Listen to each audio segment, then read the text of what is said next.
আমি এসব কথা বললে আমার নামে মামলা হবে আবার। কেন রাজ্যপাল ভবনের পাশে, আমি তো বলছি আমাকে সুযোগ দিক না, শান্তিপূর্ণ ধর্ণা আমরা লাগাই। কেন রাজ্যপাল কেন্দ্র সরকারের প্রতিনিধি, রাষ্ট্রপতি থেকে হচ্ছে কেন্দ্র সরকারের প্রতিনিধি হিসাবে।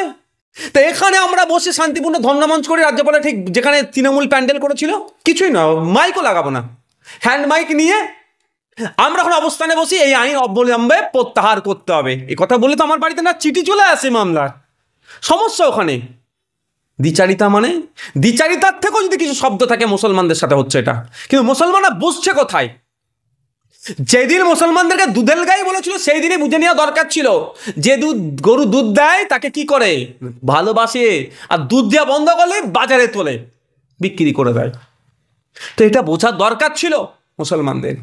পশ্চিমবাংলা যদি ব্যাপকভাবে আন্দোলন সংগঠিত হয়, অবশ্যই গণতান্ত্রিক প্রক্রিয়াতে আসামের মানুষ যারা ন্যায়ের পক্ষে আছে, চাই হিন্দু মুসলমান, তারা সাহস পাবে।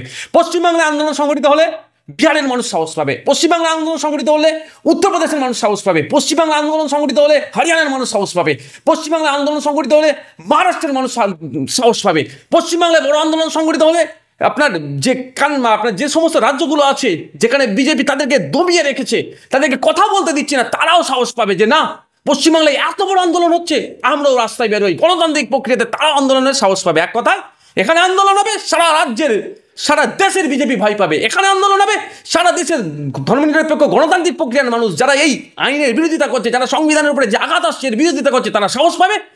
ব্যাপকভাবে জনমত তৈরি হবে, সারা দেশে বিজেপির বিরুদ্ধে আওয়াজ উঠবে, বিজেপি ভয় পেয়ে যাবে, বিজেপিকে এই আন্দোলন প্রত্যাহার করতে বাধ্য হবে, এই আইন প্রত্যাহার করতে বাধ্য হবে।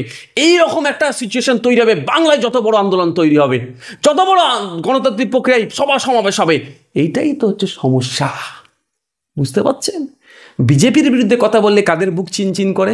আমরা ভাঙড়ে দাঁড়িয়ে বিজেপির বিরুদ্ধে কথা বলছি, সেখানে শওকত মোল্লারা তাদের লোকজনকে দিয়ে পুলিশের একটা সহযোগিতা নিয়ে আমাদের উপরে লাঠিচার্জ করলো, মাথা ফাটালো, আমাদের কর্মীদেরকে আবার অ্যারেস্ট করালো। আমরা সবসময় বিজেপির বিরুদ্ধে কথা বলি, আমাদের উপরে মিথ্যা মামলা দিয়ে আমাদেরকে আটকানোর চেষ্টা হচ্ছে। এটা বুঝতে হবে কেন বাংলায় আন্দোলন করতে দিচ্ছে না। আমি আজকে আপনাদের মাধ্যমে বলছি, যদি রাজ্য সরকার মনে করেন তার আর্থিক দুরবস্থা, টাকা নাই, কিন্তু চোরেদেরকে বাঁচানোর জন্য সুপ্রিম কোর্টে যায়, আপনারা দেখেছেন। এসএসসি থেকে শুরু করে বিভিন্ন যে ইডি সিবিআই না তদন্ত করে, তার জন্য ছুটে চলে যায়। তাহলে মুসলমানদেরকে বাঁচানোর জন্য, কবরস্থান, মাদ্রাসা, মসজিদ, ঈদগাহকে বাঁচানোর জন্য কেন সুপ্রিম কোর্টে যাচ্ছে না? যদি রাজ্য সরকারের অর্থের অভাব থাকে, রাজ্য সরকার উকিল দিক, আমি টাকা দেবো, নওশাদ সিদ্দিকী আমরা টাকা দেবো। লোকের কাছে আমি এটা খুলাসা করে বলব, রাজ্যের মুখ্যমন্ত্রী বলছে এই রাজ্যে ওয়াকফ আইন লাগু করবেন না, কিন্তু আবার একটা উপদেশ দিচ্ছেন মুসলিমদেরকে যে এখানে প্রতিবাদ করবেন না, দিল্লি গিয়ে করুন। কি বলবেন বিষয়টা? আমি প্রথম বলি যে আমাদের রাজ্যের ওয়াকফ আইন লাগু হতে দেবে না, খুব ভালো কথা, কিন্তু কিভাবে কোন পন্থা অবলম্বন করলে লাগু হবে না সেই জন্য কি পদক্ষেপ নিয়েছেন? যাতে পদক্ষেপ নেয় সেই মর্মে আমি কিন্তু অলরেডি মুখ্যমন্ত্রীকে এই বিষয়ে চিঠি করেছি যে আপনি সরকারের যেহেতু প্রধান, পশ্চিমবাংলার 10.5 কোটি মানুষের পক্ষ থেকে একজন কাউন্সিল অর্থাৎ একজন অ্যাডভোকেটকে সুপ্রিম কোর্টে পাঠান, মামলা করুক যে নতুন সংশোধনী আইনের বিরুদ্ধে। গতকালকে আপনারাও দেখেছেন বা অনেকে দেখিয়েছে, ছত্তিশগড় সরকারের পক্ষ থেকে একজন কাউন্সিল দাঁড়িয়ে এই সংশোধনী আইনের সপক্ষে তারা যুক্তি দিয়ে লড়াই করছিল। তারা যদি সপক্ষে যুক্তি দিয়ে লড়াই করতে পারে, তাহলে আপনি বিপক্ষে যুক্তি দিয়ে আইনকে প্রত্যাহারের জন্য, তুলে নেওয়ার জন্য বা এইগুলোকে স্টের জন্য তাহলে যুক্তি লড়াই লাগাতে পারতো। দুর্ভাগ্যের বিষয় সেগুলো করেনি, কিন্তু বলছে আমাদের রাজ্যে লাগু হতে দেবো না। রাজ্যে লাগু না হওয়ার জন্য মুখ্যমন্ত্রীর মুখের কথা আমি তাকে সম্মান দিয়ে বলছি, এটা কি আর অফিসিয়াল স্টেটমেন্ট? কি অফিসিয়াল স্টেটমেন্ট হওয়ার জন্য গভর্নমেন্ট অর্ডার জিও পাস করে বেরিয়েছে, কোনো নোটিফিকেশান আমরা দেখতে পেয়েছি? নোটিফিকেশানটা গভর্নমেন্টের পক্ষ থেকে কোনো নোটিফিকেশান হলে তাহলে আশ্বস্ত হওয়া দরকার, কিছুটা হলেও হতে পারতাম, কিন্তু সেটাও হয়নি। আর একটা বিধানসভা থেকে রেজুলেশন পাস করিয়ে, অর্থাৎ প্রস্তাবে হবে যে আমরা এই রাজ্যে এই আইনটাকে আমাদের রাজ্যের স্বার্থে আমরা এখানে লাগু হতে দেব না, সেটাকে নিয়ে সুপ্রিম কোর্টে মামলা করা যেতে পারে। ব্যাপারটা আপনাকে বলি, এটা যুক্তরাষ্ট্র পরিকাঠামোতে আঘাত দিচ্ছে, শুধুমাত্র মুসলিমদের ওপর আঘাত এটা নয়, এটা সংবিধানের ওপর আঘাত, যুক্তরাষ্ট্র পরিকাঠামোর ওপর আঘাত হচ্ছে। জমি ওয়াকফের ম্যাক্সিমাম জমি সংক্রান্ত স্থায়ী সম্পদ, মোভাবেল না। তো এই সম্পত্তি, এই জমি সংক্রান্ত ব্যাপারটা কে দেখে? স্টেট দেখে। দুটো রকম আছে, একটা হচ্ছে যৌথ লিস্টে থাকে, একটা স্টেটের লিস্টে থাকে। তো এই ব্যাপারটা যৌথ লিস্টের মধ্যে পড়ছে না, এটা স্টেটের ম্যাটার। তা জমি জায়গার ক্ষমতা এখন সেন্ট্রাল নিয়ে নিতে চাইছে, যেটা এতদিন রাজ্যের হাতে ছিল। রাজ্যের হাতে ছিল, এবার সেন্ট্রাল নিয়ে নিতে চাইছে। তাহলে বুঝতে পারছেন কেমন একটা উদাহরণ দিই। কোনো জায়গায় রেল হলে, হাইওয়ে হলে, জমি দরকার হলে জমি অধিগ্রহণটা কাকে দিয়ে করা? রাজ্যের হাতে। বলে যে আপনি আমাকে জমি তুলে দেন, আমি এখানে রেল করতে চাই, আপনি আমাকে জমি দেন, আমি এখানে হাইওয়ে করতে চাই। কেন্দ্র পারে কি? কেন্দ্র পারে না। যখন রাজ্য জমিটা নিয়ে কেন্দ্রকে দিয়ে দেয়, এবার কেন্দ্রের কোনো ন্যাশনাল হাইওয়ে অথরিটি অফ ইন্ডিয়াকে দিল বা এই বিভিন্ন যেটা রেলওয়ে দপ্তরকে দিয়ে কাজটা করিয়ে নেয়। যখন অবধি না হ্যান্ড ওভার করছে, রেলের জায়গা না হচ্ছে বা এনে ন্যাশনাল হাইওয়ে অথরিটি অফ ইন্ডিয়ার না জায়গা হচ্ছে, ততক্ষণ পর্যন্ত সেটা তুলে দেওয়ার দায়িত্ব রাজ্যের থাকে। তাহলে ওয়াকফ সম্পত্তিতে জমির যে ক্ষমতাটা কেন্দ্র সরকার নিতে যাচ্ছে, তাহলে যুক্তরাষ্ট্রীয় পরিকাঠামোতে আঘাত হচ্ছে। তো এইটাও কেন করলেন না? মামলা করা দরকার ছিল, যুক্তরাষ্ট্র পরিকাঠামোতে আঘাত হচ্ছে। দুর্ভাগ্যের বিষয় তা না করে তৃণমূলের ওপর থেকে নিচের নেতা পর্যন্ত বলছে দিদি আছে, চিন্তা নাই, ওয়াকফ আইন এখানে রাজ্যে লাগু হতে দেবে না। আরে ভাই, কিভাবে গেলে লাগু হবে না? আমি আজকে আপনাদের মাধ্যমে বলছি, যদি রাজ্য সরকার মনে করেন তার আর্থিক দুরবস্থা, টাকা নাই, কিন্তু চোরেদেরকে বাঁচানোর জন্য সুপ্রিম কোর্টে যায়, আপনারা দেখেছেন। এসএসসি থেকে শুরু করে বিভিন্ন যে ইডি সিবিআই না তদন্ত করে, তার জন্য ছুটে চলে যায়। তাহলে মুসলমানদেরকে বাঁচানোর জন্য, কবরস্থান, মাদ্রাসা, মসজিদ, ঈদগাহকে বাঁচানোর জন্য কেন সুপ্রিম কোর্টে যাচ্ছে না? যদি রাজ্য সরকারের অর্থের অভাব থাকে, রাজ্য সরকার উকিল দিক, আমি টাকা দেবো, নওশাদ সিদ্দিকী আমরা টাকা দেবো। লোকের কাছে আমি এটা খুলাসা করে বলব। দ্বিতীয়, যদি সময় না থাকে, অর্থ না থাকে, আমাকে অথরাইজ করে দিক, আমি রাজ্যের পক্ষ থেকে অ্যাডভোকেট দাঁড় করাবো এবং তার সমস্ত খরচ বহন করব। রাজ্যের মানুষের স্বার্থে, রাজ্যের মুসলমানের স্বার্থে, রাজ্যের নাগরিকের স্বার্থে, রাজ্যের স্বার্থে, সংবিধানের স্বার্থে। যুক্তরাষ্ট্রীয় পরিকাঠামোতে আঘাত হচ্ছে, সেটাকে আটকানোর জন্য, সংবিধানকে আটকানোর জন্য, রাজ্যের মুসলমানের অধিকারকে সুরক্ষিত করার জন্য, সর্বোপরি ভারতীয় নাগরিকের অধিকারকে সুরক্ষিত করার জন্য আমি অর্থ দেবো, সময় দিয়ে আমি উকিল অ্যাপয়েন্ট করবো। আমাকে অথরাইজ দিক। পারবে কি এটা? বারবার এই বসে যাওয়ার কথা বলছে, কি বলছে? হ্যাঁ, এটা একটা কথা। এটা একটা চূড়ান্তভাবে আমাদেরকে বুঝতে হবে। দেখুন, আমি দুদিন দিল্লি ছিলাম, পরপর দুদিন হিয়ারিং ছিল। তো আমি প্রথম দিন যখন দিল্লিতে যাই, হাইকোর্টের চত্বরে, সুপ্রিম কোর্টের চত্বরে এক ব্যক্তি আমার মুখের দিকে তাকিয়ে আছে, তার মুখের দিকে আমি তাকিয়ে আছি। জানো, আমার মনে ছিল আমি তাকে ইতিপূর্বে কোনো সময় দেখেছি।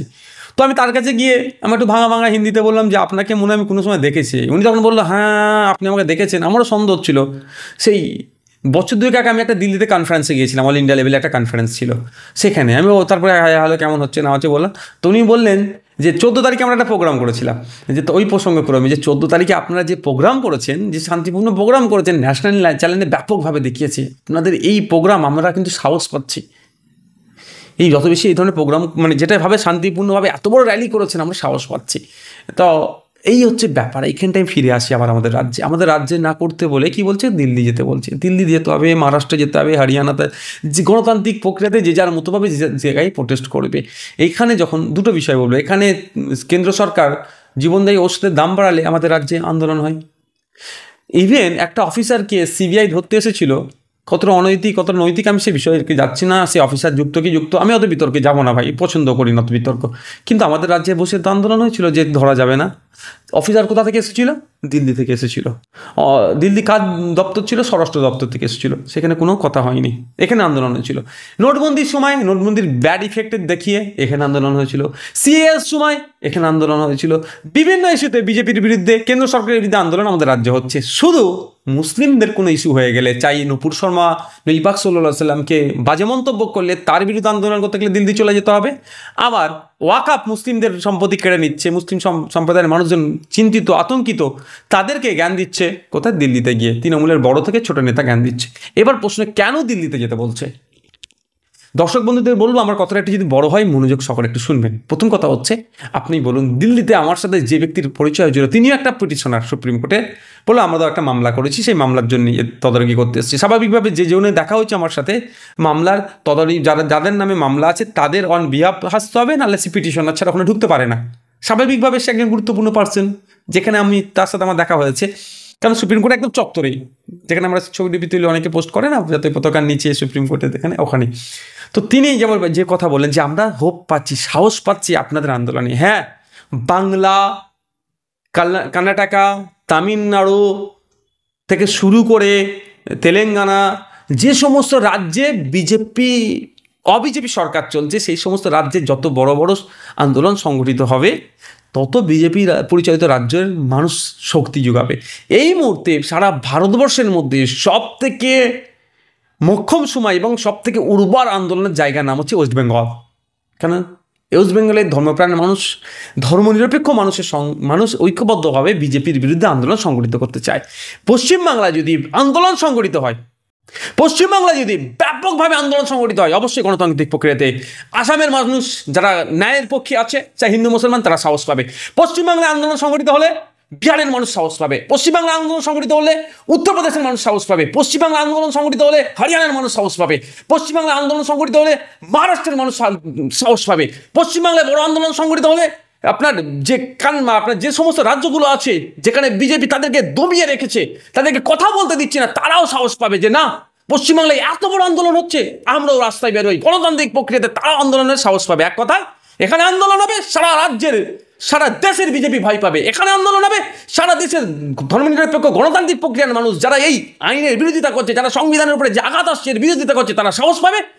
ব্যাপকভাবে জনমত তৈরি হবে, সারা দেশে বিজেপির বিরুদ্ধে আওয়াজ উঠবে, বিজেপি ভয় পেয়ে যাবে, বিজেপিকে এই আন্দোলন প্রত্যাহার করতে বাধ্য হবে, এই আইন প্রত্যাহার করতে বাধ্য হবে। এইরকম একটা সিচুয়েশন তৈরি হবে। বাংলায় যত বড় আন্দোলন তৈরি হবে, যত বড় গণতান্ত্রিক প্রক্রিয়ায় সভা সমাবেশ হবে, এইটাই তো হচ্ছে সমস্যা। বুঝতে পারছেন? বিজেপির বিরুদ্ধে কথা বললে কাদের বুক চিনচিন করে? আমরা ভাঙড়ে দাঁড়িয়ে বিজেপির বিরুদ্ধে কথা বলছি, সেখানে শওকত মোল্লারা তাদের লোকজনকে দিয়ে, পুলিশের একটা সহযোগিতা নিয়ে আমাদের উপর লাঠিচার্জ করলো, মাথা ফাটালো, আমাদের কর্মীদেরকে আবার অ্যারেস্ট করালো। আমরা সবসময় বিজেপির বিরুদ্ধে কথা বলি, আমাদের উপরে এই মিথ্যা মামলা দিয়ে আমাদেরকে আটকানোর চেষ্টা হচ্ছে। এটা বুঝতে হবে কেন বাংলায় আন্দোলন করতে দিচ্ছে না। বাংলায় যদি আন্দোলন ব্যাপক আকার ধারণ করে গণতান্ত্রিক প্রক্রিয়ায় বা হিংসার পথ অবলম্বন করলে কোনো জয়ী হতে পারা যাবে না। হিংসা দিয়ে কোনো সমাধান হয় না। শান্তিপূর্ণ গণতান্ত্রিক প্রক্রিয়ায় আন্দোলন সংগঠিত করলে তাহলে সারা দেশের মানুষ আজকে বাংলার মডেলটাকে ফলো করবে, তারা ক্ষমতা পাবে, তারা সাহস পাবে। যারা ধর্মনিরপেক্ষতাতে বিশ্বাসী, যারা গণতন্ত্রতে বিশ্বাসী, যারা মানুষের ঐক্যতে বিশ্বাসী, যারা সংবিধানের পাওয়ারে বিশ্বাসী, তারা সাহস পাবে, তারা আন্দোলন সংগঠিত করবে। আর তারা আন্দোলন সংগঠিত করলে কার লস হবে? বিজেপির লস হবে। সারা দেশের মানুষ বিজেপিকে প্রশ্ন করবে, বাংলা থেকে সেটা শুরু হবে। এই জন্যই তো হয়তো বাংলাই বলছে তোমরা ঘরের মধ্যে ঢুকে আন্দোলন করো, বাইরে করতে পারবে না। বাংলার ধর্মপ্রাণ মানুষ, বাংলার মুসলমানরা, বাংলার দলিত, বাংলার আদিবাসী, বাংলার সম্প্রীতিতে বিশ্বাসী মানুষজন যারা ওয়াকাফের এই আইন নিয়ে এসে মুসলমানদের উপরে আঘাত দিচ্ছে, ওয়াকাফের এই আইন নিয়ে এসে সংবিধানের উপরে আঘাত দিচ্ছে, ওয়াকাফের এই আইন নিয়ে এসে যুক্তরাষ্ট্রীয় পরিকাঠামোর উপরে আঘাত দিচ্ছে, তারা এবার বলুন কেন ঘরে ঢুকিয়ে দিতে চাইছে আপনাদেরকে? এর আগে তো আমরা দেখেছি রাজ্যের মুখ্যমন্ত্রী মমতা বন্দ্যোপাধ্যায় কেন্দ্রীয় বঞ্চনার বিরুদ্ধে রেড রোডে ধর্নায় বসেছিলেন। অভিষেক বন্দ্যোপাধ্যায় রাজভবনের সামনে 4 দিন ধর্না দিয়েছিলেন। তাহলে কি মুসলমানদের সাথে দ্বিচারিতা চলছে? আমি নতুন করে বললেই তো খারাপ হয়ে যাব। আমি এসব কথা বললে আমার নামে মামলা হবে আবার। কেন? রাজ্যপাল ভবনের পাশে আমি তো বলছি, আমাকে সুযোগ দিক না, শান্তিপূর্ণ ধর্না আমরা লাগাই। কেন? রাজ্যপাল কেন্দ্র সরকারের প্রতিনিধি, রাষ্ট্রপতি থেকে হচ্ছে কেন্দ্র সরকারের প্রতিনিধি হিসাবে। তো এখানে আমরা বসে শান্তিপূর্ণ ধর্না মঞ্চ করি, রাজ্যপালের ঠিক যেখানে তৃণমূল প্যান্ডেল করেছিল, কিছুই না, মাইকও লাগাবো না, হ্যান্ড মাইক নিয়ে আমরা এখন অবস্থানে বসি, এই আইন অবলম্বে প্রত্যাহার করতে হবে। এই কথা বলে তো আমার বাড়িতে না চিঠি চলে আসে মামলার। সমস্যা ওখানে দ্বিচারিতা, মানে দ্বিচারিতার থেকেও যদি কিছু শব্দ থাকে মুসলমানদের সাথে হচ্ছে এটা। কিন্তু মুসলমানরা বুঝছে কোথায়? যেদিন মুসলমানদেরকে দুধের গাই বলেছিল সেই দিনে বুঝে নেওয়া দরকার ছিল, যে গরু দুধ দেয় তাকে কি করে? ভালোবাসে। আর দুধ দেওয়া বন্ধ করলে বাজারে তোলে, বিক্রি করে দেয়। তো এটা বোঝার দরকার ছিল মুসলমানদের। দুর্ভাগ্যের বিষয়, যারা পার্লামেন্টে দাঁড়িয়ে আইনের বিরোধিতা করছে তাদেরকেই দালাল বলে দেখে দিচ্ছে। যারা সুপ্রিম কোর্টে গিয়ে আইনের বিরোধিতা করে মামলা করছে তাদেরকেই দেখে দিচ্ছে। যারা রাজপথে দাঁড়িয়ে বিজেপির এই আইন প্রত্যাহারের জন্য আওয়াজ তুলছে তাদেরকেই দালাল বলে এরাই তো দেখে দিচ্ছে। সমস্যা তো এখানে। কদিন আগে দেখলেন না একটা প্রোগ্রাম হয়েছিল কলকাতাতে, যেটা কেন্দ্রের বিজেপি সরকারের বিরুদ্ধে। আমার বাপের বয়সী লোক আমাদের পরিবার তুলে গাল দিল। কেন? কি দোষ করেছি আমরা যদি কি দোষ করি ভাই বলেন না আমাকে আপনি সমালোচনা করুন। কারা গালটা দিয়েছে? কে গালি দিয়েছে বলুন তো? ভুল বুঝিয়ে রেখেছে। আমি তার উপরে তাকে মামলা হ্যান ত্যান যাচ্ছি না। আমি শুধু এতটুকু বলবো, সেই ব্যক্তিটাও সময় আসবে মাইক ধরে বলবে, এই মিডিয়ার সামনে বলবে, আমি ওকে ভুল বুঝিয়েছিলাম, ওই জন্য আমি গাল দিয়েছি, আমি সঠিক বুঝছি, ওই জন্য গালটা আমি প্রত্যাহার করছি। আমি আশা করবো সেই দিন আসছে, কারণ প্রকৃত বন্ধু চিনতে এরা ভুল করছে, মুখ আর মুখোশ চিনতে এরা পারছে না। মুখ আর মুখোশ যদি এরা চিনতে পারতো, তাহলে সিএ এর সময় যে 7-8 জন এমপি ভোটাভুটিতে অংশগ্রহণ না করে পালিয়ে এসেছিল, তাদের মধ্যে তিনজনকে আর টিকিট দিত না, নতুন করে টিকিট দিয়েছে। মানেটা কি? আর যারা রাজ্যসভার 2টো সিনিয়র মোস্ট এমপি, যতটুকু খবর পেয়েছি তৃণমূল কংগ্রেস, তারা নিজের ইচ্ছাকৃতভাবে ভোট পচিয়েছে। সিনিয়র মোস্ট এমপি তারা জানে না আমি একজন প্রথমবারের এমএলএ, কিভাবে ভোট দিতে হয় ভোটাভুটিতে আমি জেনে গেলাম। সিনিয়র মোস্ট এমপিরা জানে না, ইচ্ছাকৃতভাবে ভোট পচিয়েছে, বিজেপিকে সুবিধা করেছে। আর একাধিক এমপিরা অনুপস্থিত ছিল।